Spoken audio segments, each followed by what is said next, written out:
one little verse here that I want to pick up and preach to you today.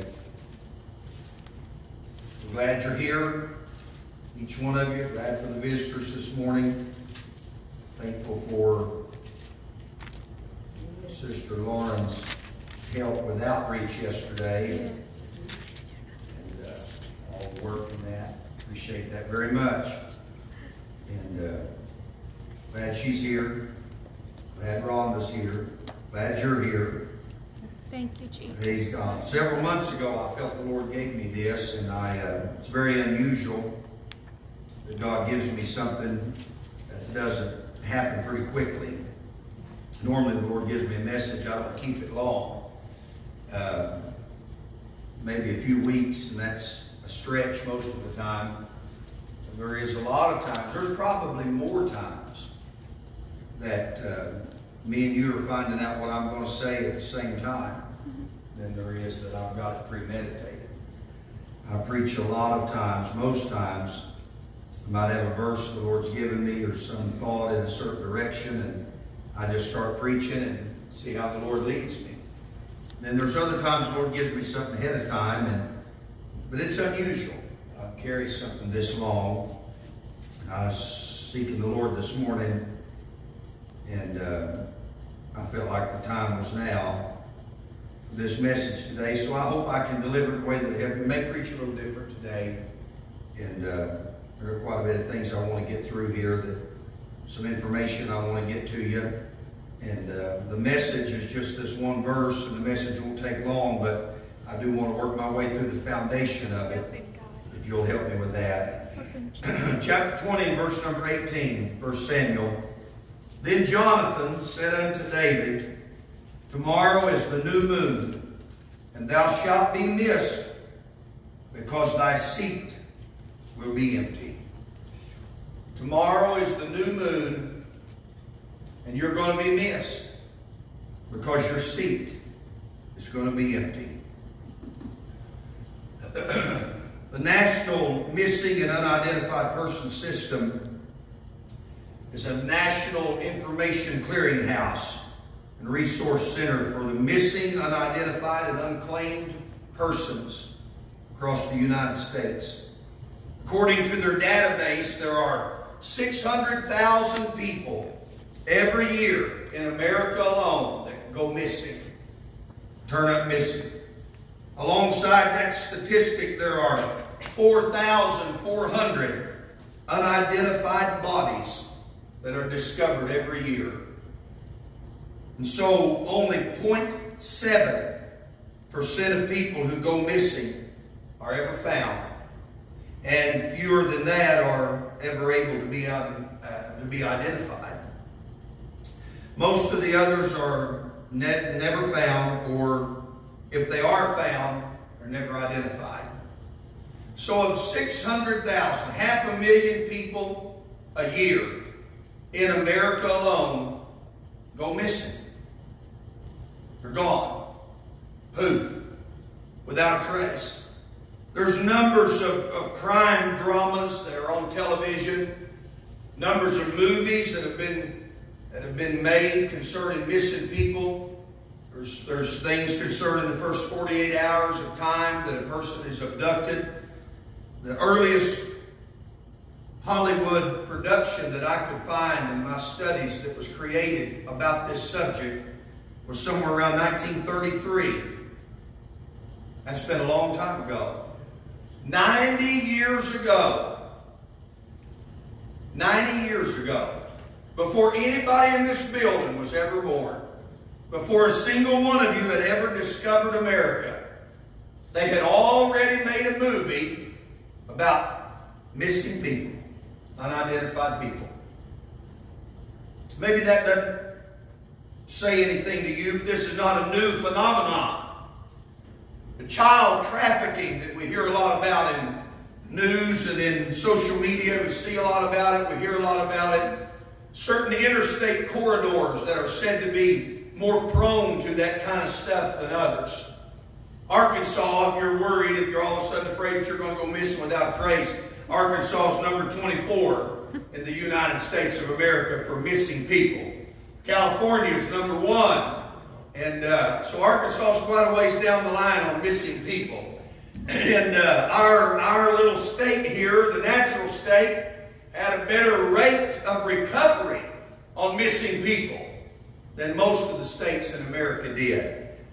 Maybe that doesn't say anything to you. Maybe you don't ever think about that. But I wonder sometimes when I pass through a city, when I traveled, when we were on the road a lot evangelizing over the years, I'd be at a gas station and I'd see little boys, little girls going in and out of stores, and I would wonder sometimes, are you with who you're supposed to be with? Do you belong to them?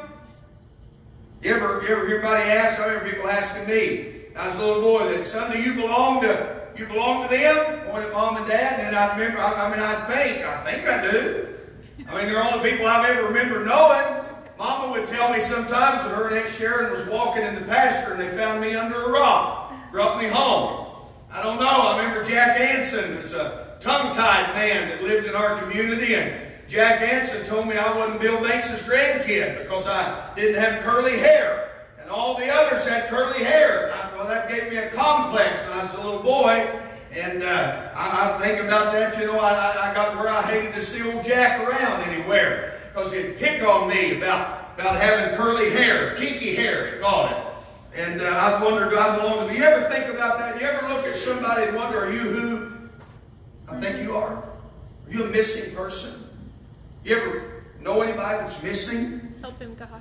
500,000 people a year disappear without a trace. There's numbers of organizations that seek to connect and try to dissect information and get children back with people they belong to. There's the International Commission of Missing Persons, the International Center of Missing and Exploited Children. There is the National Center of Missing and Exploited Children. There is the Missing Persons Bureau. There is the Missing People Bureau in the UK. There's Child Focus in Belgium. There's the Smile of a Child in Greece. All of these are different types of organizations that try to help people find missing people, people that have gone missing without trace. Beginning in the early 1980s, there was a milk carton brigade that went out. Advertisements were printed on milk cartons and used to publicize the cases of a missing child. The printing of those ads on milk cartons, I'm sure you remember that. I was a child in school during that time, the early 1980s and the mid-1980s in school. I remember the milk cartons having a face on them. That continued up until around the mid-90s or sometime, and then there was other ways it was taken over. But in September of 1984, Anderson Erickson Dairy in Des Moines, Iowa, printed the photograph of two little boys on the milk carton to try to advertise to the area around that bought their milk that Johnny Gosch and Eugene Martin were missing. They went missing while delivering newspapers for the Des Moines Register newspaper in Des Moines, Iowa. Similar milk carton advertising program was shortly after that launched in Chicago, Illinois. Other missing or exploited children were put there on the milk carton to try to help other little boys and girls in school, especially, see those faces and see if you ever see this child. Let somebody know you found Johnny or Eugene that went missing.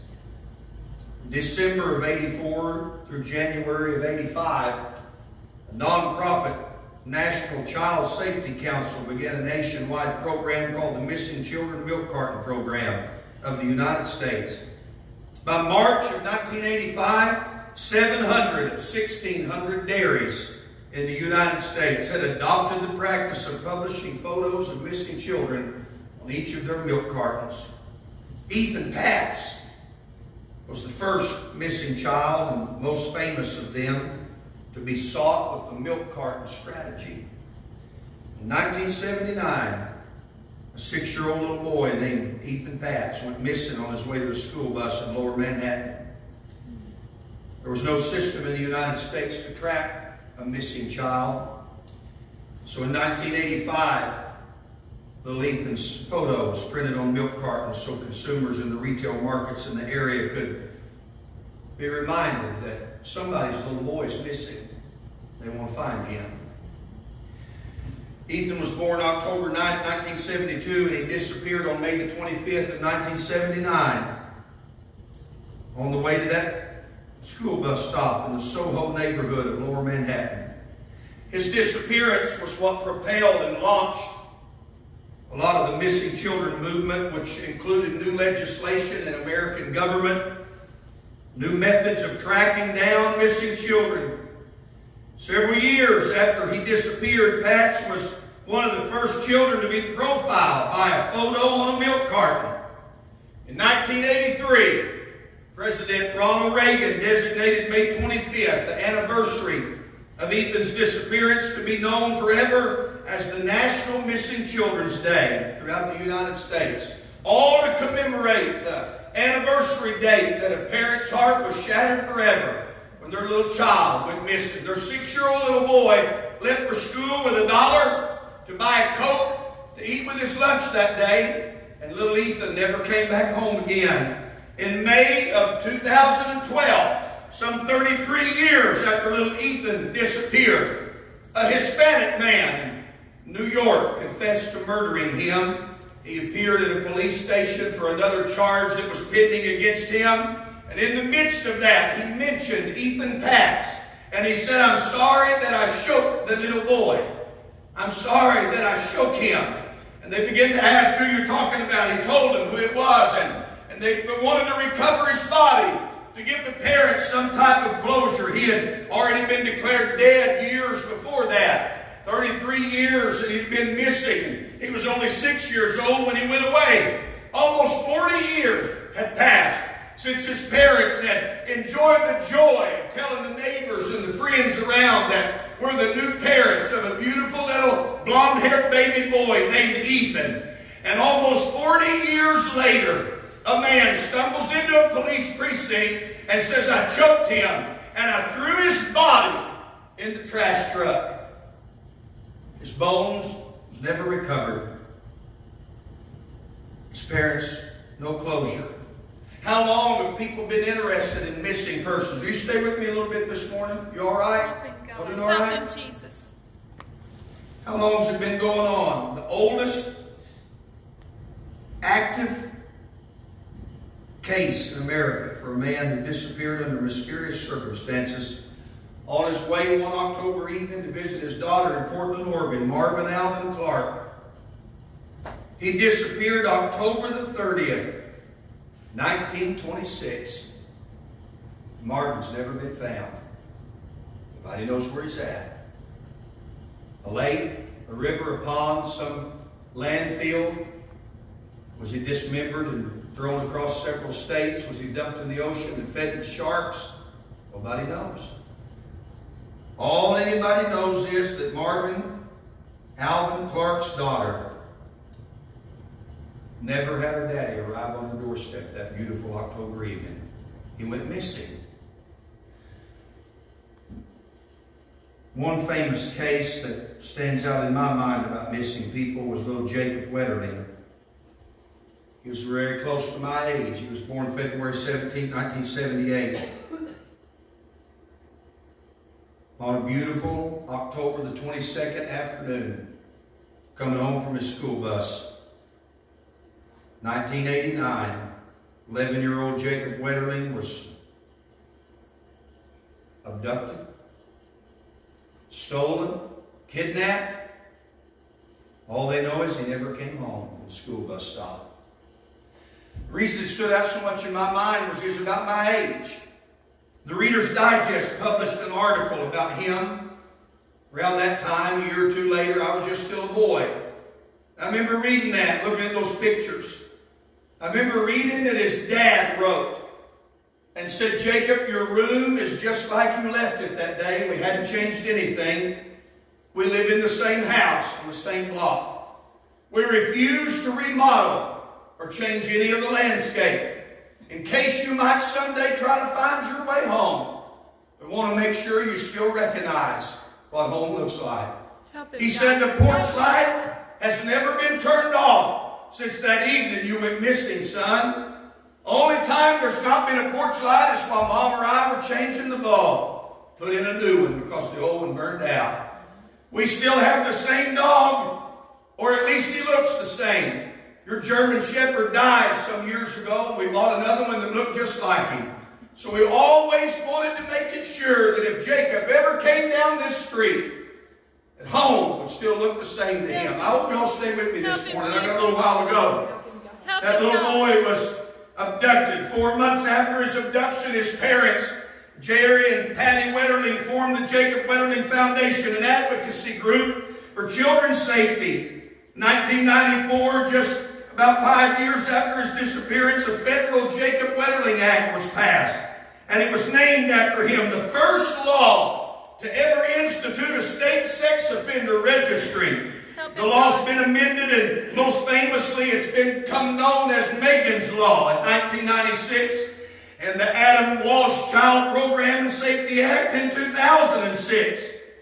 2008, a foundation was started by Jacob's parents and became known as the Jacob Wetterling Resource Center. It carries a work started by the Wetterling family to educate the public about what kind of people abduct a child. How does it happen? What can we do to stop another child from going missing?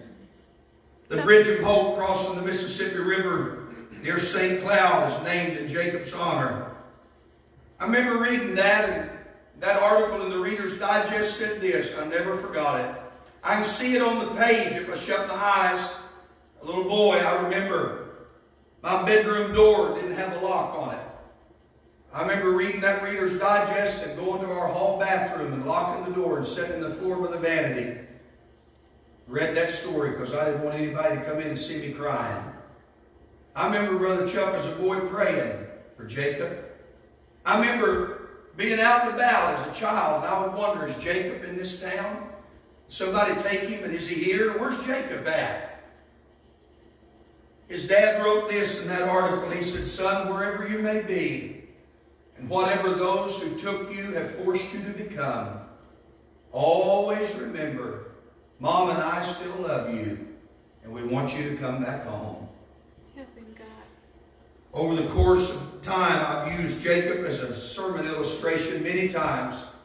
I've made altar calls across this country in little churches and big churches and camp meetings and youth camps, and told Sister Gail of little Jacob Wetterling.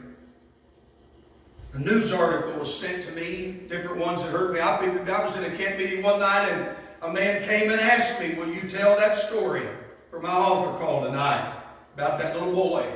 Somebody sent me a news article in September of 2016. The Minnesota Bureau of Criminal Apprehension had recovered human bones from a pasture near Painesville, just a short 30 miles from where little Jacob's school bus stop was. And finally, after all of those years, from 1989 all the way to 2016, those parents had wondered and searched and longed and hoped and prayed, no doubt. And others had prayed that little Jacob would finally be found. Finally, after all of those years, after all of that time, a man finally owned up to taking him from that school bus stop, killing him, and putting him in that little cow pasture just down the road from his house.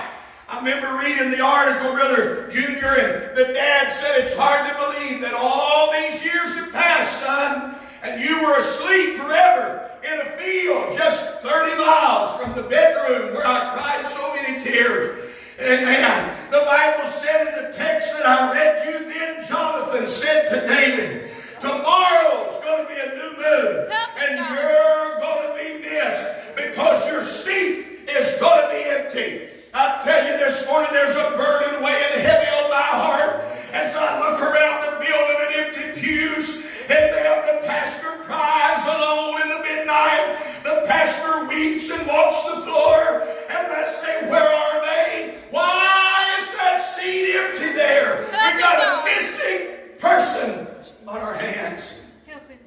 Help him, Jesus. Several months ago, sitting here in church one night, God dealt with me, preached to us about the missing person report. How serious is it? There's no telling how many little milk jugs I wadded up, thrown in the trash at the cafeteria. There's no telling how many of them we set out and let them sour for days and busted them on the wall of the ag building behind the cafeteria. There's no telling how many little children's faces were printed on those. It's not done that way now, but if you go to Walmart, do you ever even glance in the entrance at Walmart at all those "Have you seen me" posters? Are you always in such a hurry to get your milk and eggs and bread and butter and cheese or your toothpaste and laundry soap that you never stop to even think about a missing person? Are we in too big of a rush? Are we too important to our own selves, living our lives of lush ease, and most of us have relatively few problems to really be concerned about? I've stopped and I've stood in the Walmart entrance there and I've looked at those pictures. Young men, young girls, young and old alike that was gone. Some of them, they don't even have a recent photo of it. They just have to do an age progression picture from the FBI website. Make an age progression photo. And I've wondered, years and years of traveling this country, preaching the gospel, and I've wondered, have I ever ran across a missing person? Have I ever looked into the deadpan eyes of a boy or a girl that was wishing, I wish that man would ask me if I belong here? I wish somebody would help me find my way back where I'm supposed to be. Help him, God. And the least amount of possibility to find them occurs as time goes on. It gets harder and harder and harder. My uncle quit church several years ago for a span of a few years. A lot of things contributed to that. And a man asked my dad one night, after my uncle had been gone from church for years, he said, "Brother Bob, do you feel like it'd be good if I called Brother Jim and let him know that we miss him?" And Dad said, I just kind of looked at him and tilted my head and said, "Not now. Not after all this time. Not now." He'd been missing for years from the seat where he had sat for 25 or 30 years. And I'd go see him, and Uncle Jim said, had one person send a card. And other than my family, nobody came to see me. Nobody sent a card. Nobody called. The pastor didn't come check on me. Nobody wondered where I was. If they wondered about it, they never cared about it. Sister Earlene Bosnick thought enough of him to write a card and put it in the mail and say, "I want you to know you're missed in the house of God." I tell you something this morning, there's a lot of empty chairs around God's table this morning. I'm wondering, are you concerned about a missing person? Help him, God. Does it ever cross your mind? Have you ever thought to go by those posters in the entrance of Walmart and whisper a prayer? God might help some family to recover their lost loved one. If you report it as early as possible, there's some states that they won't even go investigate it till it's been 24 hours. And by that time, the trail may be cold. The first 48 hours are critical. I want to tell you something this morning, saying God, the first 48 hours, about the first 3 or 4 services somebody misses, are real important to whether or not they'll ever come back. If you wait 6 months to ever realize they hadn't been there and then start getting a burden for them, they're liable to be so far gone we never find anything but an unidentified pile of bones. Help him, Jesus. God help us. Age and weather and individual circumstances play a large part into whether or not people are ever recovered. You ever get an Amber Alert on your phone? Don't you hate those little alerts? Amber Alerts, special weather news bulletins. They're inconvenient. They go off at the oddest times. But you realize when your phone buzzes an emergency message and says there's an Amber Alert, or what we now hear some about is silver alerts, elderly people with dementia and Alzheimer's that wander away. Do you care about missing people? Help us, God. Jonathan told David, he said, "I'm going to miss you. I'm going to miss you. That chair don't look the same empty as it does when you're sitting there." I remember the first family dinner at my wife's folks after my father-in-law passed. My mother-in-law asked me if I wanted to sit in Calvin's seat at the head of the table. I said, no, I don't. It wasn't my chair. It was empty, Brother Junior. It looked weird to me. It seemed so odd when we gathered to pray prayer over the meal that day that Calvin wasn't there to pray it. It seemed strange to me. I'm just me, and I couldn't tell you how many times over the last 20 years that I've reached under the table while we were praying and grabbed Calvin's leg and squeezed the daylights out of it and made him yelp. I couldn't tell you how many times I patted him on the knee and rubbed his leg and he'd holler, quit, quit. Oh, we're still asking the blessing over the meal. I couldn't tell you how many times I reached over under the table because I knew Gina was holding his hand on the other side. And I'd hate for his right hand to be so empty, Sister Gail, and I'd slip my hand under the tablecloth and I'd get Calvin's hand and I'd rub it while he was praying over the meal, just to pester him. It just seemed so odd to me that he wasn't there in his spot. Times went on now. I still miss him. A lot around camp meeting time I think about him. When we have a real good service sometimes I'll think about Calvin. But now when we gather for a meal, somebody else will sit in that chair. You don't think about it as much now. Time rocks on. And the pain of a missing person. He wasn't missing. We all knew where he was. He went to heaven. We knew he wasn't coming back. Brother Johnny Ray's empty chair this morning bothers me far less than some of the others in this building. I know where he's at. He's not missing. He's present and accounted for in his new home. Yes. I'm not talking to you today about missing somebody at the table because they died. I'm talking about missing them that the devil abducted out of our midst and stole them away somewhere. And I wonder about the missing person report. Have you even filed one yet? Has it bothered you yet? You ever get a silver alert on your phone and pray that that old person's found, safe? Do you ever get an amber alert on your phone and it don't bug the daylights out of you? Do you ever look at it and realize somebody somewhere is hurting right now? There's a missing person that's unaccounted for. You remember of 500,000 that go missing, 0.7 are ever found. And a large percentage of that 0.7, I'm not a mathematician this morning, but 0.7 means 93% of them aren't. The website, Brother Junior, for the Missing Persons Bureau probably didn't want to print it that way. It seemed better to say we find 0.7 than to say 93% are never recovered. But the sad, cold truth is, of people that go out of the house of God and leave us, and go out into sin and dabble and try things they've never done before. Sad truth is that most of them are never recovered. Most backsliders don't come back. Most prodigals don't make it home. Does the church have a missing persons bureau? Do we care? Tomorrow's going to be a new moon and you're going to be missed because your seat's going to be empty. Help him, God. You ever put your hand on an empty pew in this building and ask God who needs to fill it up?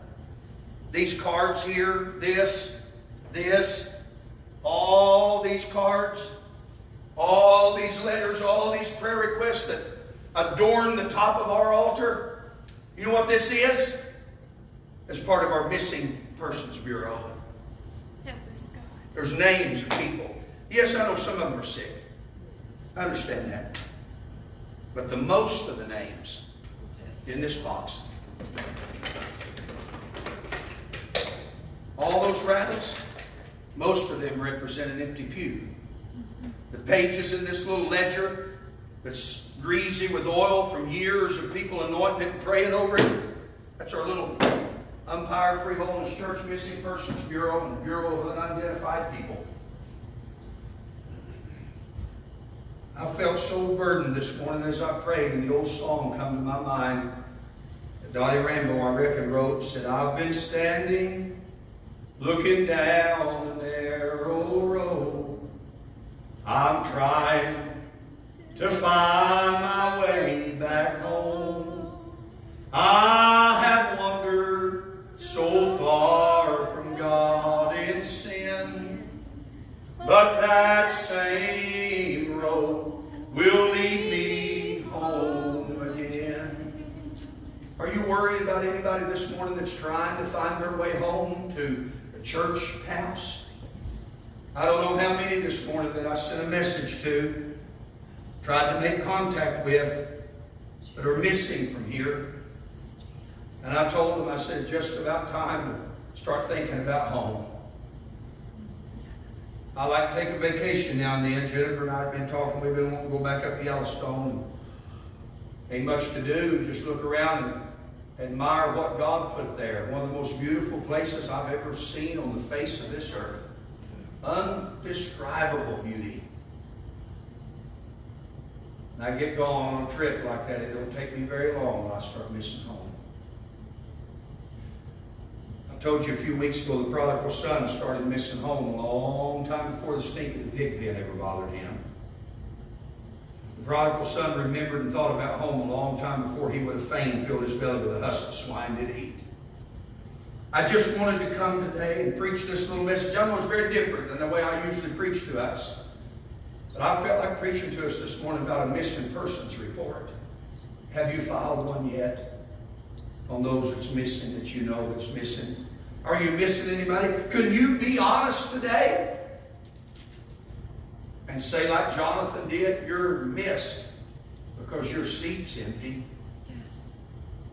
Does it bother you if there's a missing person? Do you know where a missing person's at? Can you help them find their way back? Well, I wish somebody could have found Jacob Wetterling. I sure wish the man at the little bodega on the corner there in Soho in Lower Manhattan. I wish somebody besides him would have found Ethan Patz and helped that little boy get home from that school bus stop. You know what the man said? He wasn't a pervert. He didn't kill that little boy because he was a murderer and liked to murder. He didn't kill him because he was some warped sexual deviant. He killed him for the dollar that was in his hand. I want you to hear me this morning. The devil's playing for keeps with people he pulls out of the house of God. Yes. And he's not going to... you just listen to me. He'll take them for a lot less than $1. Yes. You and me both know where the whereabouts of missing persons. Oh, if I'd have known where little Jacob Wetterling's shallow grave was in that field, I'd have walked, Brother Chuck. I'd have walked all the way there. Tell his mom and daddy he's right here. You can rest now, Brother Brad. You can rest now. I know where Jacob's at. If I'd have been able to call Mr. and Mrs. Patz and said, I know where Ethan's at. The tender at the bodega took him. And he put him in the trash truck. They could have found him before his bones and his body decomposed in that landfill. They could have buried little Ethan. Do you know where a missing person is? What kind of person would drink out of a milk carton and look at a picture on it and know all the time right where they was and never try to help them? What kind of person would see the poster in Walmart and say, I know where they live, and never stop to tell them how to get back home again? Brianna told more than one person yesterday, and I did too, and it's on our little flyer that we mailed all over the counties. Come home. John Fire Free Holiness Church. Come home to hear.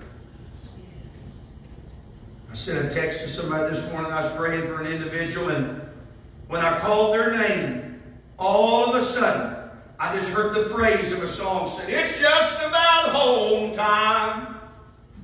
Just hit me all of a sudden. Just about listening to them words of that song. I can see him standing at the table spreading splendor. It's about home time. Time to go home. I tell you, my heart breaks this morning for missing people. For missing people. And a lot of them, right now today, in shipping containers chained in basements and root cellars and barns. There's people all across this country that's been abducted that would love for somebody to help them get home. God help us. Oh, help us, Lord, to have a burden that get a hold of our heart. And we go out to the devil's shipping container. We go to the devil's root cellar and start helping some people get home again. Help them find their way back to where there's safety. Oh, God. Every pew in this building this morning represents a Jacob Wetterling and Ethan Patz.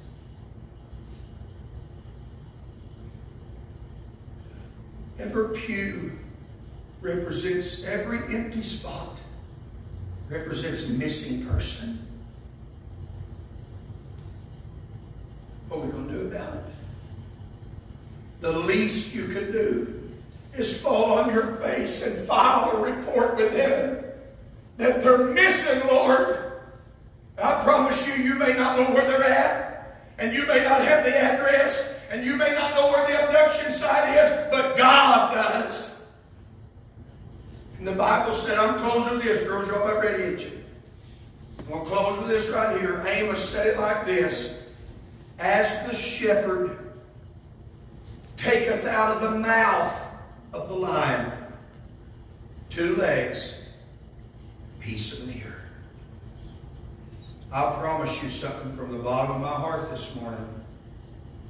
If all some of those parents could have ever got back was 2 legs or a piece of an ear, they'd have just been glad to have the part of their baby back.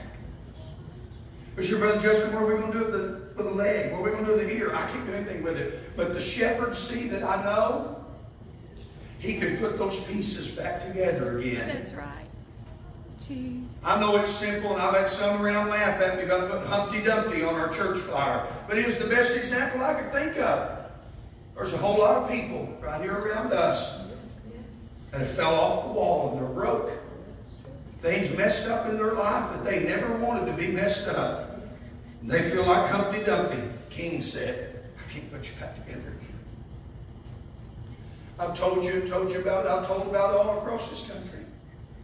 I remember that day in Miss Griffin's 3rd grade class. I can still see Miss Griffin wore those SAS shoes with the fat sole and the ridge around the top, tan-colored shoes that older women would wear. That's what Miss Griffin wore. I still see them shoes in my mind. She told about Humpty Dumpty, Sister Carolyn. Stand up at the chalkboard. We didn't have dry erase boards then. Still had an old blackboard. I can see Miss Griffin standing there. She told about Humpty Dumpty, and I raised my hand. And I said, Miss Griffin, I'll tell you how Humpty Dumpty can get fixed. I said, if you'll come to my church and meet our King can put Humpty Dumpty back together again. I can see she had a striped blouse on, tan slacks, and those shoes. Short, curly hair. Miss Griffin smiled at me. I'm sure she never had anybody say something so dumb in her class before. My little heart broke because Humpty Dumpty was tore beyond repair. I believe Jesus could put Humpty Dumpty back together again. And I want you to know, I believe Jesus can put your soul back together. Yes. I believe Jesus can put your friend back together. It's just about home time. Yes. Praise God. Sing, girls, when you get ready, let's stand this morning.